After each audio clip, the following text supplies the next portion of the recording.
Hello student, good morning. आज coordinate geometry के concept के बारे में स्टडी करेंगे। एक एक कॉन्सेप्ट को बड़ी बारीकी से समझने की कोशिश करेंगे। कोऑर्डिनेट ज्योमेट्री आखिर होता क्या है? कोऑर्डिनेट और ज्योमेट्री, ये दो वर्ड से मिलकर कोऑर्डिनेट ज्योमेट्री एक वर्ड बना है। कोऑर्डिनेट और ज्योमेट्री दोनों से मिलकर कोऑर्डिनेट का मतलब होता है निर्देशांक, ज्योमेट्री का मतलब होता है जो आपके ज्योमेट्री में एंगल करते हैं, ज्योमेट्री ट्रेंगल्स वगैरह वो बनाते हैं वो। तो निर्देशांक के ऊपर ज्योमेट्रिकल फिगर, कोऑर्डिनेट मतलब एक्स और वाई एक्सिस, एक्स ये एक्स एक्सिस और ये वाई एक्सिस। ठीक है स्टूडेंट, तो ये कोऑर्डिनेट का मतलब ये होता है, ज्योमेट्री का मतलब इनके ऊपर जो भी फिगर बनेंगे, ट्रायंगल्स, रेक्टेंगल्स, रोम्बस इस तरीके से इस कोऑर्डिनेट एक्सेस के ऊपर जो भी ज्योमेट्रिकल फिगर बनेंगे उनकी जब स्टडी करेंगे, उस स्टडी के कारण ही इसका नाम कोऑर्डिनेट ज्योमेट्री पड़ा है। मतलब इस चैप्टर में केवल 4 पेज का चैप्टर है आपके 10th क्लास में। कितने पेज का? 4 पेज का चैप्टर, लेकिन इतना इंपॉर्टेंट चैप्टर है कि उसमें से 6 नंबर का क्वेश्चन प्रत्येक कंडीशन में एग्जाम में आता है, बोर्ड एग्जाम में। और 11th और 12th क्लास के लिए भी बहुत ज़्यादा इंपॉर्टेंट है ये कोऑर्डिनेट ज्योमेट्री। और बहुत सिंपल चैप्टर है, लेकिन इसको समझने की ज़रूरत है सिर्फ कि कोऑर्डिनेट जो ये है X and Y axis, X और वाई एक्सिस जो कोऑर्डिनेट है, कोऑर्डिनेट के ऊपर जो भी ज्योमेट्रिकल फिगर बनते हैं उन ज्योमेट्रिकल फिगर की स्टडी करने को ही कोऑर्डिनेट ज्योमेट्री कहा जाता है। ये तो हो गई आपकी डेफिनेशन। अब आता है कोऑर्डिनेट ज्योमेट्री में डिस्टेंस फार्मूला। क्या आता है student? Distance formula. Distance formula कैसे बनता है और क्यों डिस्टेंस फार्मूला आपके बुक में दे रखा है, वो कैसे ड्राइव हुआ है डिस्टेंस फार्मूला, तो उसकी डेरिवेशन को समझते हैं। कि मान लीजिए आपके पास ये कोऑर्डिनेट एक्सेस हैं, ठीक है स्टूडेंट, इसको आप ध्यान से देखिए, एक एक वर्ड को आप ध्यान से देखोगे, आपको हर एक कंडीशन में कोऑर्डिनेट ज्योमेट्री समझ में आ जाएगी। और अगर यहाँ पर व्हाइट बोर्ड पर जो मैं समझा रहा हूँ उसको अगर आपने एक एक कॉन्सेप्ट को ध्यान से देखा तो मैं दावे के साथ कह सकता हूँ कोई और वीडियो देखने की आपको जरूरत नहीं पड़ेगी, आपको यहीं से सब समझ में आ जाएगा। सिर्फ करना क्या है, कंसंट्रेशन बनाकर ब्लैक बोर्ड पर देखना है और ध्यान से सुनना है हर एक बात को कि सर क्या बोलते जा रहे हैं। मैं जो भी बोलता हूँ उसको ध्यान से सुनना है। मेरा पेन कहाँ चल रहा है, मैं मार्कर को चलाते हुए बोलता रहूँगा, तो आपको ध्यान से सुनना है कि सर लिखते समय क्या बोल रहे हैं। बस उसको जैसे ही माइंड पे कैचअप कर लिया 101% समझ में आ जाएगा और जिंदगी आपके दिमाग से बाहर नहीं निकलेगा, ये मेरा वादा है। ये कोऑर्डिनेट एक्सिस हैं आपके, ये एक्स एक्सिस है, एक्स डैश, ये वाई और ये वाई डैश। ये यहाँ पर आपका ओरिजिन आ गया 0। अब आपको क्या करना है, देखिए डिस्टेंस फार्मूला निकालने के लिए, डिस्टेंस फार्मूला क्या होता है? एक पॉइंट से 2 पॉइंट के बीच की डिस्टेंस। ये कोई पॉइंट है, ये कोई दूसरा पॉइंट है, इन दोनों पॉइंट के बीच की जो डिस्टेंस है, डिस्टेंस फार्मूला है। ठीक है, आप क्या करेंगे, देखिए 1 2 3 और 4, यहाँ पर भी 1, ये 2, ये 3। तो यहाँ देखिए आपके पास कि ये 2,1 पॉइंट आ गया। क्या आ गया? 2,1 पॉइंट आ गया। ठीक है, इसको थोड़ा और आगे एक्सटेंड कर लेते हैं तो यहाँ 5 आ जाता है और ये पॉइंट आ गया आपके पास 5,1 पॉइंट आ गया। मैं आपको बिल्कुल एक एक चीज प्रैक्टिकली समझा रहा हूं, आप ध्यान से देखना। डिस्टेंस फार्मूले का आविष्कार कैसे हुआ, डिस्कवरी कैसे हुई डिस्टेंस फार्मूला की, पॉइंट टू पॉइंट डिस्टेंस कैसे फाइंड आउट करते हैं। 2,1 एक पॉइंट आई है इस कोऑर्डिनेट एक्सिस पे और 5,1 ये पॉइंट है। इतना तो आप 9th क्लास में पढ़ चुके हो। ठीक है, अब मेरे को ये देखते ही पता चल रहा है इनके बीच की डिस्टेंस 3 है। ये 1 यूनिट, देखो यहाँ से यहाँ तक, यहाँ से यहाँ तक 1 यूनिट, यहाँ से यहाँ तक 2 यूनिट, यहाँ से यहाँ तक 3 यूनिट। देखते ही पता चल रही 3 यूनिट है। लेकिन फार्मूला कैसे होता है? फार्मूला देखिए, अगर x कोऑर्डिनेट से x कोऑर्डिनेट माइनस करके उसका स्क्वायर कर दिया जाए और y कोऑर्डिनेट से y कोऑर्डिनेट माइनस करके स्क्वायर कर दिया जाए, फिर दोनों का सम कर दिया जाए तो आपका डिस्टेंस फार्मूला निकल जाएगा। जैसे मान लीजिए ये आपके पास पॉइंट है, आपके पास इस पॉइंट का नाम है A और ये पॉइंट है आपके पास B। तो A B की डिस्टेंस रूट में, ये रूट क्यों आया ये सब मैं आपको एक्सप्लेन करके बताऊंगा इसके बाद। ये एक प्रैक्टिकल एग्जांपल है, रूट क्यों आया इसका एक्सप्लेनेशन भी बताऊंगा मैं आपको। इसको देखते ही पता चल रहा है यार 3 डिस्टेंस आ रही है, लेकिन फिर भी अगर मैं 5 में से 2 या 2 में से 5 माइनस करके स्क्वायर कर दूं, जैसे 5 माइनस 2 स्क्वायर, 5 में से 2 किया उसका स्क्वायर, बीच में प्लस का साइन कर दूं और 1 माइनस 1 ये कर दूं, तो आप देखिए 5 माइनस 2 का 3 का स्क्वायर, यहाँ पे 5 माइनस 2 3 आ जाएगा, square as it is, plus का sine as it is, 1 minus 1 0 square. तो जीरो का मीनिंग कोई होता ही नहीं है, आपके पास 3 स्क्वायर रूट के अंदर बच गया और 3 इंटू 3 एक पेयर बन गया आपके पास स्टूडेंट, और आपके पास आंसर निकल के आ गया 3। तो ये देखिए स्टूडेंट कि इस पॉइंट से इस पॉइंट के बीच की डिस्टेंस 3 यूनिट है, ये 1 यूनिट, ये 2 यूनिट, ये 3 यूनिट।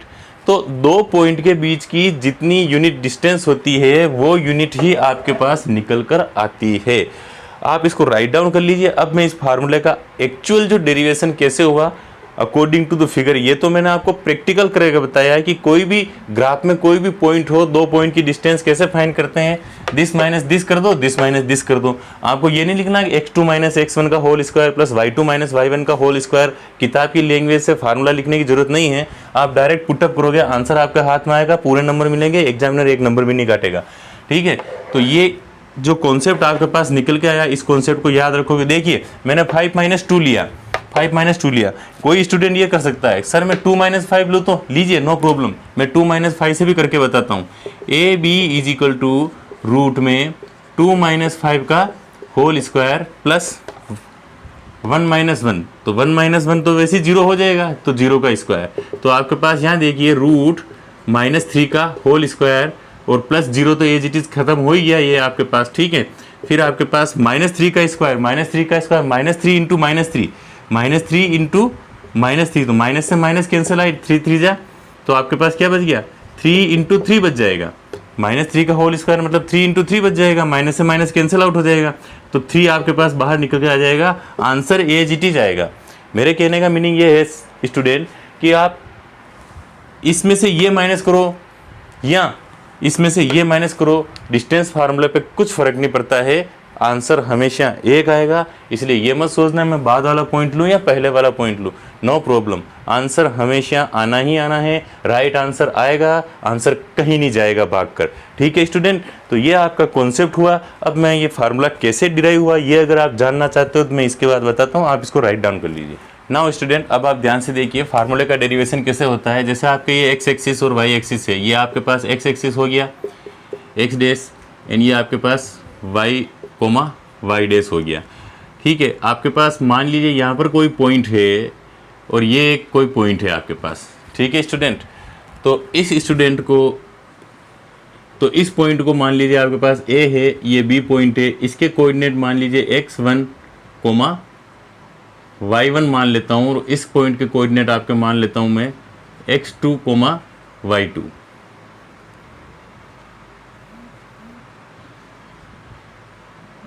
ठीक है, x2 कोमा y2 इसके कोऑर्डिनेट मान लेते हैं।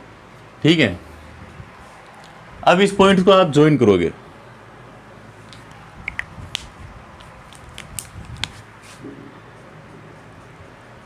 ये ज्वाइन कर दिया स्टूडेंट। ठीक है, यहाँ से परपेंडिकुलर ड्रा करोगे, ये परपेंडिकुलर ड्रा कर दिया, यहाँ से परपेंडिकुलर ड्रा करेंगे आप, ये परपेंडिकुलर ड्रा कर दिया, राइट एंगल ट्रायंगल बन रहा है। ठीक है स्टूडेंट, ये x1 y1 है, यहाँ से आपने लाइन खींच ली, एक और कोऑर्डिनेट एक्सेस की लाइनें खींच सकते हो आप, कोई दिक्कत नहीं है।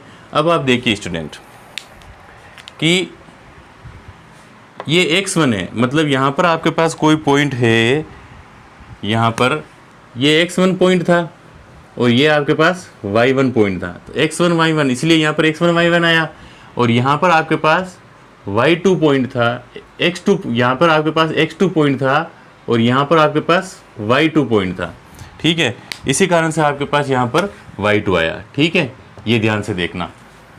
ठीक है, आप इसको प्रैक्टिकली इधर समझते जाएंगे तो और आपके लिए इजी रहेगा कि मान लीजिए ये कोई एक्सेस है और ये 1 2 3 और 4, ये 1 ये 2 और ये 3। ठीक है स्टूडेंट, नाउ ये देखिए मान लीजिए ये पॉइंट लिया मैंने, तो 2,1, तो ये देखिए x1 y1, या फिर ये पॉइंट ले लिया मैंने 1,1, तो x1 क्या हो गया 1 हो गया, y1 1 हो गया। अब मैंने यहाँ पर एक पॉइंट ले लिया, तो ये देखिए 3,3, ये 3 ये 3, तो इस तरह से ज्वाइन कर लिया इसको, ठीक है स्टूडेंट। तो वो फिगर एज इट इज, बस आपको पॉइंट्स मैंने x1 y1 की रेफरेंस में लिए हैं, नंबर के रेफरेंस में नहीं लिए हैं, बाकी एज इट इज सॉल्यूशन है, नो प्रॉब्लम। तो आप यहाँ देखिए, यहाँ से लेकर यहाँ तक तो 1 डिस्टेंस हो गई और यहाँ से लेकर यहाँ तक 3 डिस्टेंस होगी। 3 में से ये 1 जाएगा तो ये डिस्टेंस आ जाएगी 1 और 2 डिस्टेंस आ जाएगी। तो यहाँ पर x2 है, x2 minus x1, x2 minus x1 करेंगे तो ये डिस्टेंस आ जाएगी स्टूडेंट आपके पास x2 माइनस x1, ठीक है स्टूडेंट। ये वाली डिस्टेंस आ जाएगी आपके पास। इस पॉइंट को मान लीजिए a b है और ये पॉइंट मान लीजिए c है, तो ए सी की डिस्टेंस क्या आ गई, ए सी बराबर आ गया x2 माइनस x1, ठीक है स्टूडेंट। अब आप देखिए कि इसको, ये जो डिस्टेंस है यहाँ तक, यहाँ से लेकर यहाँ तक डिस्टेंस आपके y2 है, इस y2 में से ये y1 वाली डिस्टेंस माइनस कर देंगे तो ये पूरी डिस्टेंस आ जाएगी। तो ये आपके पास आ जाएगी स्टूडेंट y2 माइनस y1, ठीक है। तो आपके पास आ जाएगा BC equal to y2 minus y1। Okay student. Now यहाँ पर ये देखिए परपेंडिकुलर है तो ये 90 डिग्री का एंगल बना रहा है स्टूडेंट।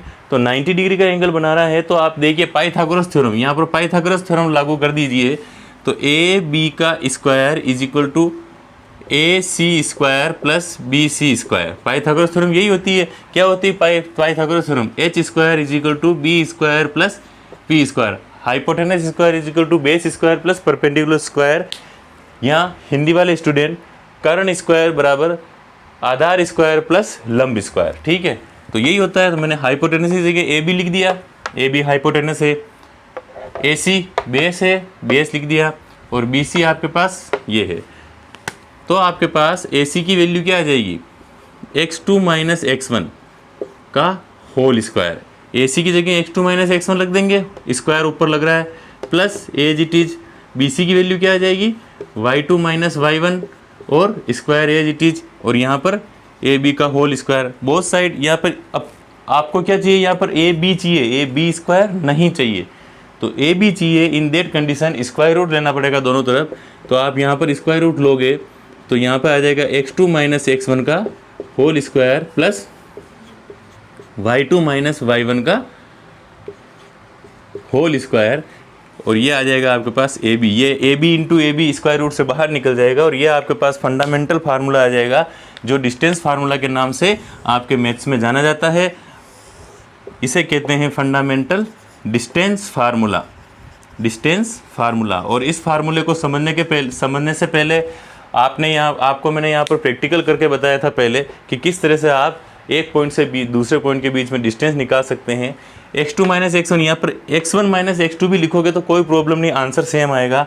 x1 माइनस x2 का whole square plus y1 minus y2 का होल स्क्वायर करोगे तो भी आंसर सेम आएगा। पॉइंट्स को आगे पीछे करने में कुछ फर्क नहीं पड़ेगा, क्योंकि ये जो स्क्वायर है ना, इसके ऊपर स्क्वायर इसको मेंटेन कर देता है। नेगेटिव वैल्यू आती है तो पॉजिटिव कर देता है, क्योंकि इसमें कुछ भी होगा तो वो पॉजिटिव कर देगा। और यहाँ पर प्लस का साइन है इसलिए कोई फर्क पड़ने वाला नहीं है। माइनस नेगेटिव क्वांटिटी तो आने से रही, नेगेटिव क्वांटिटी किसी हालत में नहीं आएगी। डिस्टेंस हमेशा पॉजिटिव आती है, क्योंकि डिस्टेंस क्या पूछा, डिस्टेंस मतलब एक पॉइंट से दूसरे पॉइंट की डिस्टेंस कभी भी जीरो या नेगेटिव नहीं हो सकती। डिस्टेंस कुछ ना कुछ तो वैल्यू आएगी, डिस्टेंस कुछ ना कुछ तो वैल्यू आएगी, ठीक है। तो distance never be zero and distance can't be negative, ठीक है। तो डिस्टेंस जीरो नेवर भी इसलिए कह रहा हूँ, 2 पॉइंट की डिस्टेंस कभी जीरो नहीं हो सकती, ठीक है। हाँ, एक पॉइंट सेम अपने से इस डिस्टेंस है तो अपने से डिस्टेंस जीरो है, ठीक है। लेकिन 2 पॉइंट्स की डिस्टेंस है, 2 अलग अलग पॉइंट्स है, तो उनकी डिस्टेंस जीरो किसी कंडीशन में नहीं आ सकती है और नेगेटिव कभी हो ही नहीं सकती डिस्टेंस, ठीक है। तो इस कारण से यहाँ पर पॉजिटिव वैल्यू आएगी, यहाँ पर पॉजिटिव वैल्यू आएगी, आंसर पॉजिटिव में ही आना है, आगे पीछे लिखने से फ़र्क नहीं पड़ना है। ये है आपका distance formula, fundamental formula. Write down कर लीजिए। यस स्टूडेंट, आपको वीडियो कैसा लगा? वीडियो अच्छा लगा हो तो आप अपने दोस्तों को ज़रूर शेयर कीजिए, हर एक फ्रेंड्स को बताइए, मिलने वाले जितने भी आपके व्हाट्सएप ग्रुप में हैं सबको शेयर कीजिए वीडियो, ताकि उनको डिस्टेंस फार्मूला से रिलेटेड जो कॉन्सेप्ट है वो कॉन्सेप्ट अच्छी तरीके से समझ में आ सके, ठीक है। इसके बाद मैं सेक्शन फार्मूला पर आपके अच्छा सा वीडियो बना रहा हूँ, सेक्शन फार्मूला का कॉन्सेप्ट क्लियर कर रहा हूँ। आप उस आने वाले वीडियो को ज़रूर देखें, बहुत जल्दी वो वीडियो लॉन्च होने वाला है, आज या कल में ही वो वीडियो आ जाएगा। आप उस वीडियो को ज़रूर देखें और उस वीडियो को देखने के लिए आप चैनल को सब्सक्राइब ज़रूर करें, लाइक और शेयर बटन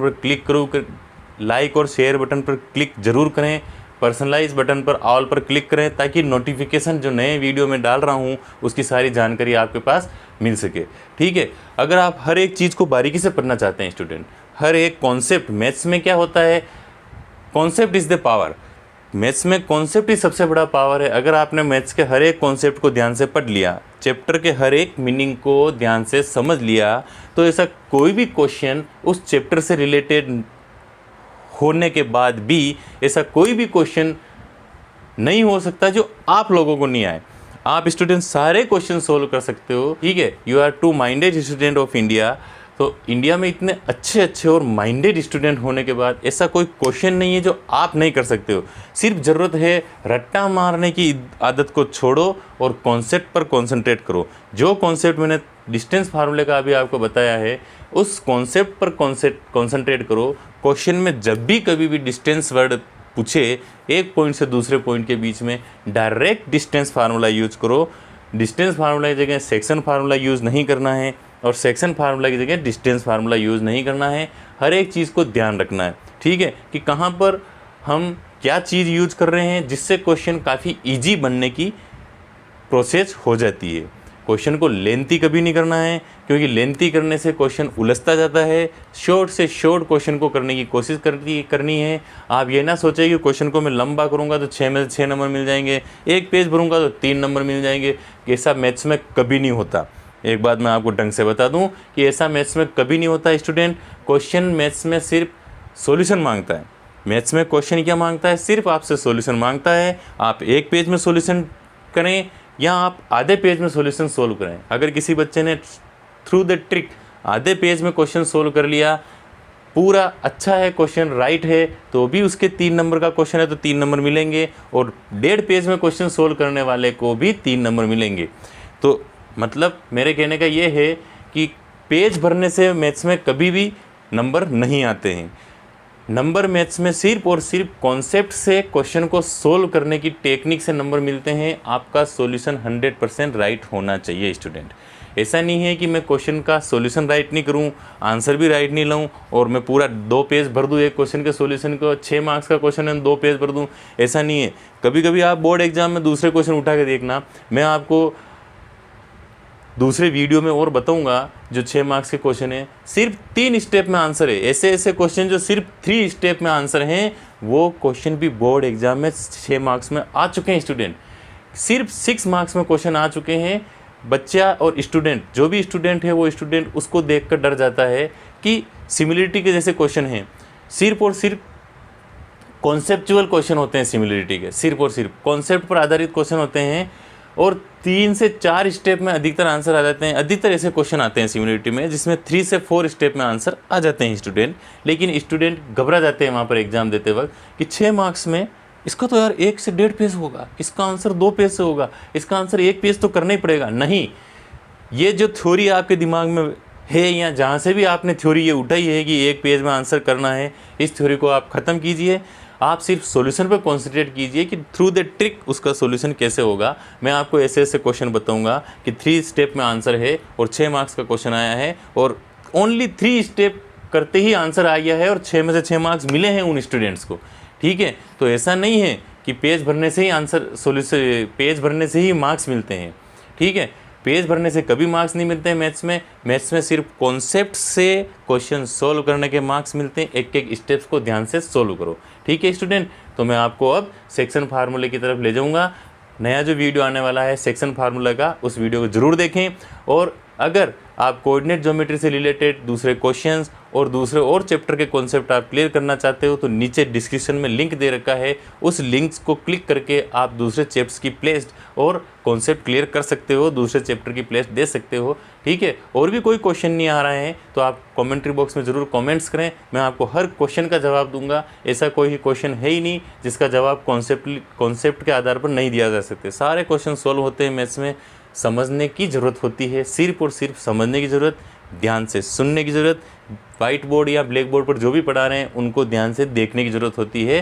कॉन्सेप्ट हमेशा समझ में आता ही आता है। ये अलग बात है किसी टीचर को कॉन्सेप्ट समझाने की टेक्निक अच्छी आती है, कोई टीचर को टेक्निक थोड़ी अच्छी नहीं आ पाती। ये अलग चीज़ है कि किसी की टेक्निक हमें समझ में आ जाती है, किसी की टेक्निक हमें समझ में नहीं आती है। ठीक है, तो आपको मेरी टेक्निक अच्छी तरीके से समझ में आई हो और भी टेक्निक्स आप देखना चाहते हो तो दूसरे वीडियो के लिंक्स दे रखे हैं, वो देख लीजिएगा और इस वीडियो को अधिक से अधिक शेयर कीजिएगा ताकि अधिक से अधिक लोग जुड़ सके और अपने 10th बोर्ड के एग्ज़ाम को अच्छी तरीके से क्वालिफाई कर सकें, अच्छे नंबर ला सकें। Thank you very much student.